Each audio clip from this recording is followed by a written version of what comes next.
अर्जुन कृष्ण के पास गए। वो एक खास एकादशी के बारे में जानना चाहते थे। कृष्ण उन्होंने शुरुआत की, मुझे विजया एकादशी के बारे में बताओ, ये क्यों मनाई जाती है? कृष्ण जो ज्ञानी सारथी थे मुस्कुराए। उन्हें ज्ञान बांटना हमेशा पसंद था। विजया एकादशी, उन्होंने कहा, जीत के बारे में है।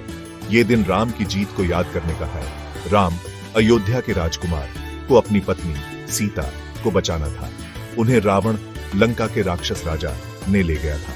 लंका पहुंचने के लिए राम को समुद्र पार करना था। अर्जुन कहानी आगे सुनने के लिए उत्सुक होकर झुक गए। वो हमेशा राम की कहानियों से प्रेरित होते थे। राम ने ऋषि विश्वामित्र से मदद मांगी। कृष्ण ने आगे कहा। ऋषि ने उन्हें विजया एकादशी का व्रत रखने की सलाह दी। उन्होंने कहा, इस व्रत से राम को जीत मिलेगी। अर्जुन ने सिर हिलाया। ऋषियों से ज्ञान प्राप्त करने के महत्व को समझते ही तो राम ने व्रत रखने का फैसला किया। उन्होंने पूछा, हाँ अर्जुन। कृष्ण ने पुष्टि की। राम ने अपनी सेना के साथ पूरी श्रद्धा से विजया एकादशी का व्रत रखा।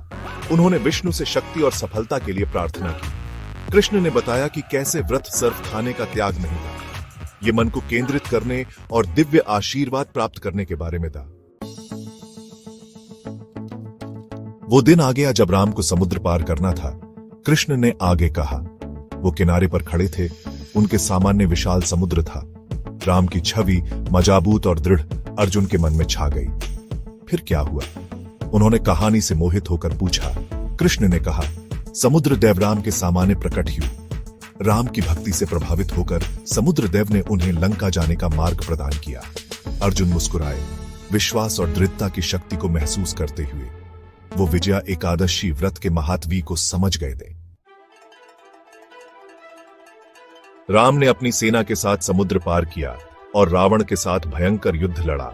कृष्ण ने निष्कर्ष निकाला, विजया एकादशी व्रत से शक्तिशाली राम विजयी हुए। अर्जुन संदेश समझ गए। कहानी सिर्फ एक युद्ध के बारे में नहीं थी। विजया एकादशी हमें आंतरिक शक्ति और विश्वास के बारे में सिखाती है। उन्होंने मन ही मन सोचा। अर्जुन की समझ से प्रसन्न होकर कृष्ण ने सिर हिलाया। उन्होंने कहा, इस व्रत को रखने से हमें जीवन की चुनौतियों से उबरने और जीत हासिल करने में मदद मिलती है। उस दिन से अर्जुन ने विजया एकादशी को बहुत सम्मान दिया। वो जानते थे कि यह विश्वास, दृढ़ता और दिव्य आशीर्वाद की शक्ति की याद दिलाता है।